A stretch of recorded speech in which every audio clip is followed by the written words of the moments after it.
Everyone gets excited when they receive a package. We stop what we're doing when the doorbell rings. We run to pick it up, and we open it as fast as we can. But are we truly excited for the packaging, or is it what's on the inside that we are most excited for?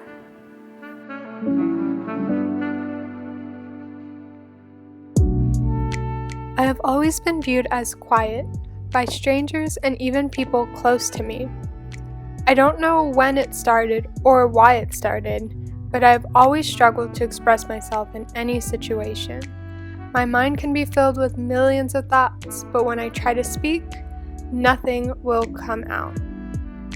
My silence was connected to fear, but I didn't know what I was afraid of.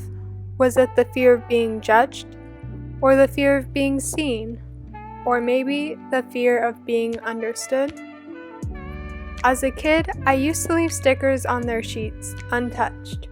I wanted to look at them and admire them, but I could never bring myself to use them because then they would be damaged. I kept them boxed up, much like my emotions. Eventually, I found my outlet that allowed me to open up my box and express myself. I found a way to use my creativity to reflect how I feel on the inside, on the outside. That outlet was fashion.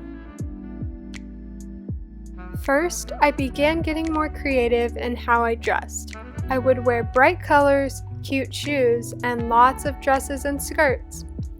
This eventually led to an interest in sewing as I grew curious about how I could make clothes exactly how I wanted them. I was gifted my sewing machine by my aunt for my 16th birthday, and I began teaching myself how to make my own clothes. Through trial and error, I would make something I could wear, and even though looking back I can analyze each garment and see how poorly constructed some of my early projects were, I wore them each in excitement, proud to show off my hard work. Fashion and sewing became part of me, and it became something I turned to even in hard times. I was a senior in high school when the pandemic started. Over spring break, I had already planned out the dress I wanted to wear to prom and bought the fabric to make it. After a few weeks of lockdown, I knew that prom would be something I would never experience in my life. 1, 2, 3. No funny faces. But I decided I still needed to make my dress. Nothing could stop me from creating my own movie moment, just like I had always deserved. Also around this time, I learned how to sew face masks.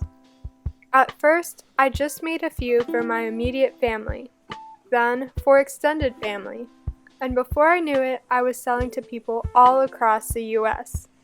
I created an Etsy shop to sell my masks, and I ended up making a revenue of over $1,000. This was surely a blessing in disguise, and I was so happy that I was able to put my sewing skills to good use. I bought mailers made from recycled materials, designed business cards to go inside the packaging, and created stickers to decorate my packaging for each mask order. It was definitely low budget, but I wanted to create some sense of identity. I wanted to send a small piece of me with every package. I would ship my orders and they would arrive on someone's doorstep. Someone would get excited and open it as fast as they could. They may appreciate the packaging, but what they cared about most was the mask that I created. I am not good with my words. I still struggle to express myself at times, but I have found a way to communicate who I am. Fashion and sewing gives me creative freedom to put my message on display for others to see and hear. I may fall mute at times still, but my voice will never be silenced.